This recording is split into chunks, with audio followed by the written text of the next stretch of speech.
할렐루야, 굿TV 세상을 보는 창 오색 오감을 시청하는 시청자 여러분, 저는 아둘람 아카데미 대표 목사 노상진입니다. 우리 좋으신 하나님께서 제 강의를 시청하시는 모든 분들께 큰 은혜 주시기를 기도합니다. 오늘은 시청자 여러분들과 함께 부활과 영생이라는 주제로 이야기 나눠보도록 하겠습니다. 우리가 지난 시간에는 창조와 진화에 대한 이야기를 했었습니다. 오늘의 기독교 세간의 주제는 과학에서 가장 많이 비난받고 있는 부활과 영생에 대해서 여러분 알아보도록 하겠습니다.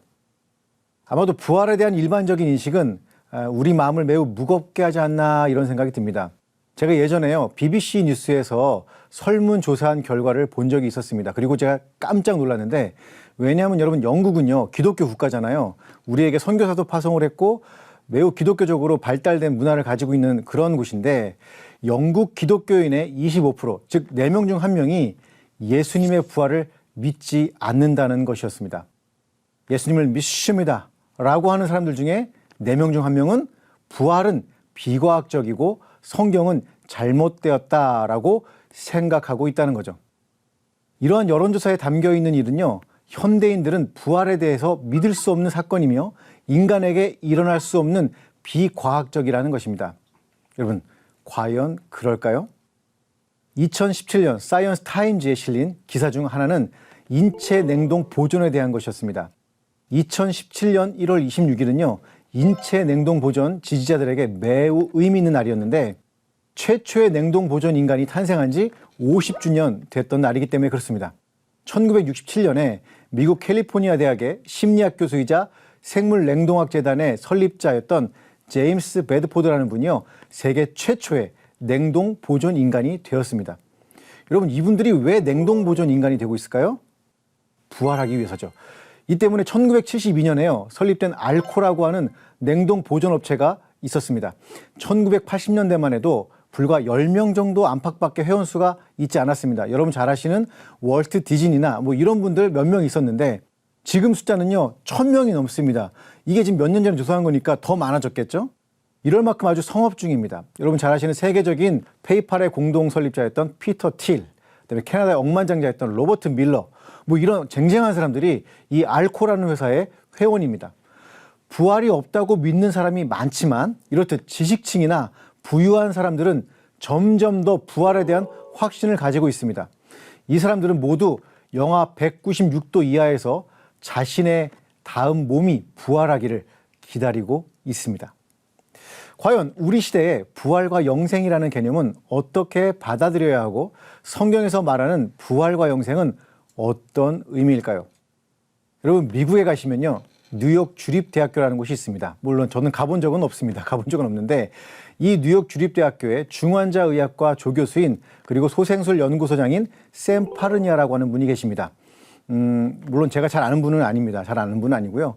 이분은 젊은 때부터 뭘 했냐면 응급실에 도착해서 죽은 사람들을 많이 봤습니다. 그렇겠죠. 응급실에 막 실려오는 사람들은 많이 죽을 거 아닙니까? 근데 이분이 젊은 시절부터 한 20년 동안 보면서 굉장히 이상한 일을 하나 발견을 합니다. 그게 뭐였냐면, 의학적으로 죽은 사람들, 즉 의학적으로 이 사람은 이제 사망했습니다라고 결정을 내린 사람들이 다시 살아나는 일들을 목격한 거예요. 그리고 나서 20년이 지난 다음에 이 사람이 이걸 죽음을 다시 쓴다라는 책을 통해서 우리에게 죽음에 대한, 사후세계에 대한 아주 좋은 정보들을 많이 주고 있습니다. 이 연구를 통해서요 샘 파르니아는 놀라운 결과를 얻게 됩니다. 사망 선고를 받은 100명 중 17명, 이 17명이 다시 살아났다는 거예요. 그러니까 몇 시간 후에요. 바로 죽고 나서 바로 살아나는 게 아니라 한 몇 시간 후에 의사가 안 되겠습니다, 끝났습니다 하고 몇 시간 후에 그 사람들이 다시 살아난 겁니다. 100만 건의 심정지 이후에요 16에서 17%가 다시 살아나는, 우리가 일종의 말하는 부활을 확인한 것이었죠. 더 나아가서 이 죽었던 사람들 있지 않습니까? 이 사람들하고 면접 조사를 한 겁니다. 근데 그 중에 15% 정도의 사람들이 그 사람들이 겪었던 일을 얘기를 하는데 거의 동일한 경험을 해요. 예를 들면 유체 이탈을 해서 내 영혼이 몸에서 빠져나가거나, 그리고 그 상태에서 고통이 없고 두려움이 없고 아주 고요하고 평안한 상태였다라고 합니다. 샘 파르니아는 이렇게 결론을 내립니다. 현대의학이 사람을 다시 살려낼 수 있는 죽음 이후의 몇 시간 동안 영혼 혹은 자아라 불릴 만한 무언가가 신체와 별개로 계속 존재한다는 증거가 계속 늘고 있다. 우리는 이것을 죽음 이후의 삶이라고 부를 수밖에 없다. 여러분, 부활과 영생에 대해서요, 이제 사람들은, 과학자들은 그것이 불가능해라고 얘기하지 않고 그것이 가능해라고 이야기를 하고 있습니다. 부활과 영생에 대해서 의학 분야에서만 진전이 있었던 것은 아닙니다. 미래학자이자 대통령 훈장을 받았던 레이 커즈와이라고 하는 분이 계십니다. 근데 이분이 몇 해 전에요, 특이점이 온다라는 책을 썼습니다. 굉장히 책이 나왔을 때 큰 반향이 일어났던 책입니다. 이 특이점이라는 것은 우리가 저번에도 봤다시피 빅뱅이 일어났을 때 아주 적은 점에서 팡 하고 뭔가 터지면서 새로운 변화가 일어나는 한 점을 가리키죠. 그러면서 이분이 앞으로의 과학기술이 얼마큼 발전할지에 대해서 얘기를 하는데요. 뭐 여러 가지 기술이 있었습니다. 그런데 제 눈을 사로잡는 한 가지 기술이 있었습니다. 그게 뭐였냐면, 여러분 기억하십시오. 2045년입니다. 2045년이 되면 이 시간에 만들어질 아주 중요한 기술이 있는데 그게 뭐냐? 바로 여러분과 저의 뇌에서요, 의식을 다운로드 받는 기술입니다. 의식, 내 생각, 나의 추억, 나의 감정 등을 다운로드 하는 거예요. 그리고 다운로드한 걸 그냥 끝나는 게 아니라 더 나아가서 다운로드 받은 나의 의식을 다른 존재, 예를 들어서 로봇이나 컴퓨터 등에 업로드를 할 수 있다라고 하는 겁니다.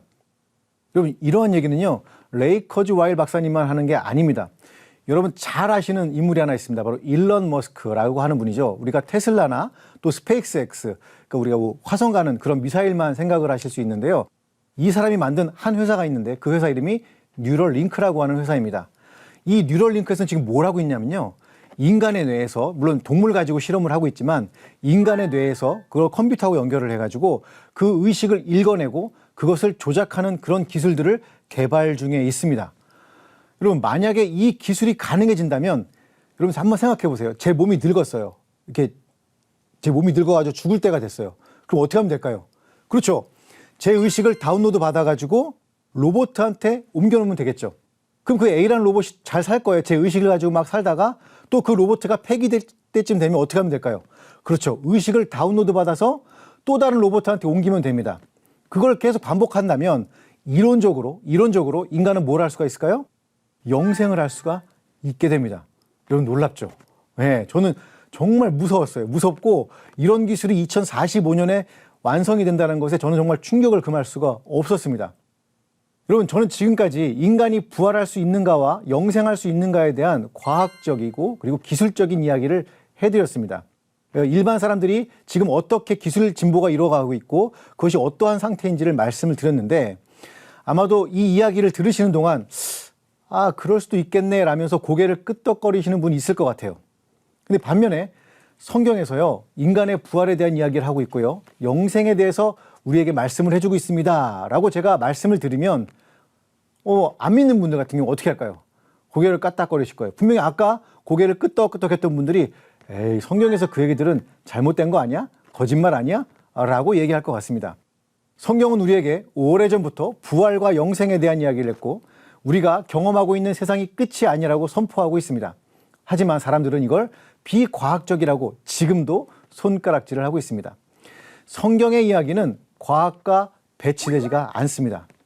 과학기술이 발전할수록 성경의 이야기들이 가짜나 거짓이 아닌 진리란 것을 알게 됩니다. 그런데 이런 이야기를 하면 꼭 질문하는 분들이 있어요. 성경은 부활과 영생이 있다고만 얘기하는 거 아닙니까? 거기에 자세하게 이야기하고 있지 않지 않습니까?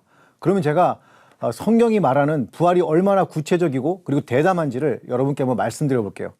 일단 앞에서 살펴보았듯이 인간의 의식과 육체는 분리될 수 있고 결합도 될 수 있다는 이야기를 전제로 하고 성경의 이야기들을 살펴보도록 하겠습니다. 우리가 앞에서 분명히 인간의 의식이 분리될 수 있다고 말씀드렸죠. 그리고 인간의 의식과 몸이 분리될 뿐만 아니라 새로운 몸과 의식이 결합될 수 있다고 말씀드렸어요. 부활로 가장 유명한 성경은요, 고린도전서 15장과 데살로니가전서 4장입니다. 데살로니가전서 4장을 보면 성경에서 우리에게 이렇게 말씀을 해주고 있습니다. 제가 읽어드릴게요. 형제들아, 자는 자들에 관하여는 너희가 알지 못함을 우리가 원하지 아니하노니 이는 소망 없는 다른 이와 같이 슬퍼하지 않게 하려 함이라. 우리가 예수께서 죽으셨다가 다시 살아나심을 믿을진대 이와 같이 예수 안에서 자는 자들도 하나님이 그와 함께 데리고 오시리라. 우리가 주의 말씀으로 너희에게 이것을 말하노니 주께서 강림하실 때까지 우리 살아남아 있는 자도 자는 자보다 결코 앞서지 못하리라.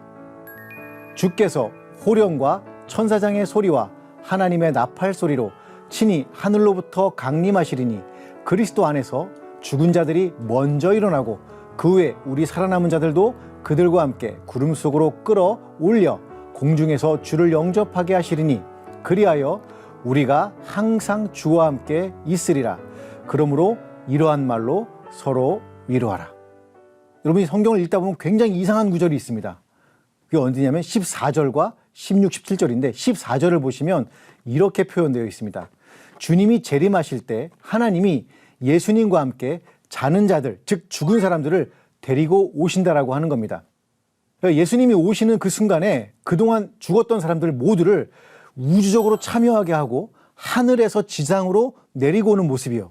데리고 오는 모습입니다. 그죠? 하나님께서 마지막 날에 예수님 재림하실 때 그 죽은 사람들을 데리고 오는 거예요. 그러면 우리 영혼은 지금 어디에 있어요? 하늘 어딘가 있다라고 이야기할 수가 있겠죠. 그런데 16절과 17절을 보면 이런 표현이 나옵니다. 예수님이 오실 때 나팔 소리가 나고 죽은 자들이 먼저 일어나서 구름 속으로 끌어올려 간다라고 기록하고 있습니다. 하늘에서 오는 게 아니라 어디로 간다고요? 죽은 자들이 땅에 있다가 하늘로 끌어올려 간다는 거예요. 자, 그러면 여러분 질문 한번 들어가겠습니다. 여러분, 예수님이 재림하실 때 예수님을 믿고 죽은 사람들은 그들의 부활의 모습은 하늘에서 오는 모습인가요? 아니면 땅에 있다가 위로 올라가는 모습인가요? 아니면 에라 모르겠다, 될 대로 되라, 어떤 모습인가요, 여러분? 여러분, 분명히 데살로니가 전서에는요, 두 가지 모습 모두를 이야기하고 있습니다. 그럼 여러분, 어떤 게 맞는지를 설명을 해야 될 거 아니에요? 그럼 우리는 하나가 맞다고 생각하지만 사실은 이 두 개가 모두 맞습니다. 이것은 유대교의 부활 사상을 이해해야만 이것을 알 수 있는 부분이거든요.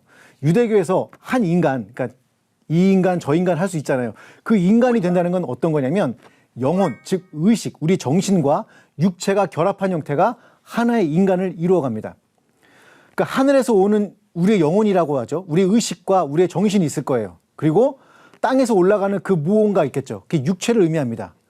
이 두 개, 즉 하늘에서 오는 정신, 의식과 우리 땅에서 올라가는 이 육체가 하나가 돼서 뭐가 된다고요?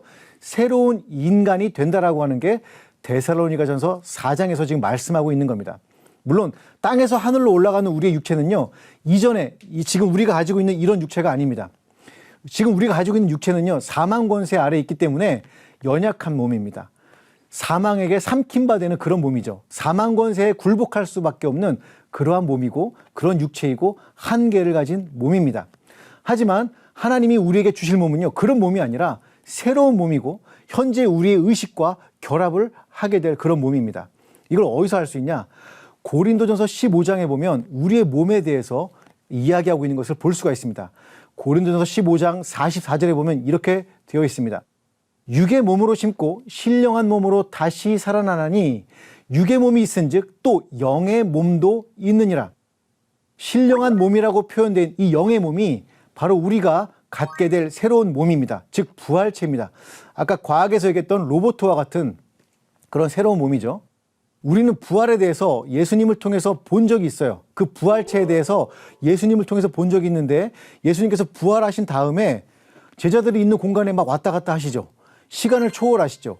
바로 시간과 공간을 초월한 몸이 바로 부활체이고 죽음의 권세에게 더 이상 지배받지 않는 몸이 우리가 이야기하는 부활체의 그런 몸입니다. 부활체를 가진 사람만이 하나님 나라에 들어갈 수가 있는 겁니다. 여러분, 성경의 이야기가 영과 육의 결합이라고 얘기한다면, 그리고 그걸 강력하게 전파하고 있듯이 과학에서도 의식과 로봇과 같은 새로운 몸에 대한 결합을 지금 말하고 있습니다. 과학기술과 성경이 평행선을 가고 있지 않고 겹치고 교차점이 있다는 걸 오늘 알게 되겠죠. 부활과 영생은 이제 옛날 이야기 책에 기록된, 성경에만 기록된 그런 얘기가 아니라 과학기술이 진보하면 할수록 더욱 가능한 이야기가 되어가고 있습니다. 물론 하나님이 예수님을 믿는 사람들을 위해서 만든 세상은 우리가 살고 있는 세상과 완전히 다르기 때문에 로봇이나 현재 우리 몸으로는 갈 수가 없습니다. 또 다른 차원으로 옮겨가는 삶에 대한 이야기는 부활과 영생에 대한 기술적 이야기를 넘어서는 그런 개념이라는 걸 알 수가 있죠. 즉 과학이 우리가 말하고 있는 성경에서 말하고 있는 부활과 영생 모두를 말해주고 있지는 못하다는 이야기입니다. 본래 과학은요, 몸, 즉 의식이 정신이 만든다라고 주장을 했습니다. 이걸 유물사관이라고 하죠. 몸이 죽으면 의식도 사라지는 거예요. 이게 원래 현대 과학이 말하던 건데 지금 현대 과학과 기술은 뭐를 얘기하고 있다고요? 의식과 몸이 분리되고 또 다른 몸과 결합될 수 있다는 얘기를 공공연하게 하기 시작을 했습니다.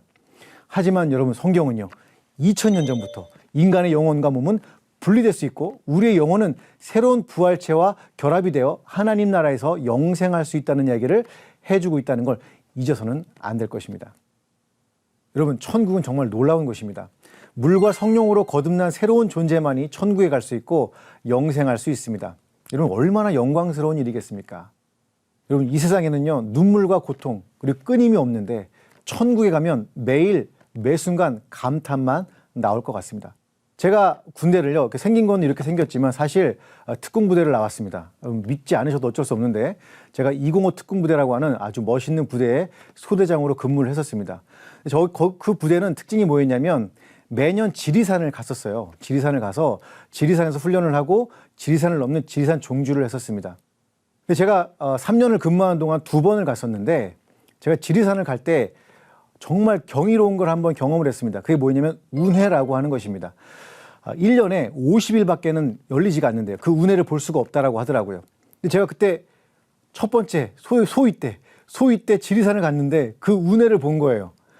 근데 그 운해를 보는 순간 제가 입에서 어떤 탄성이 나왔냐면 와 여기서 살고 싶다 그런 탄성이 나오더라고요.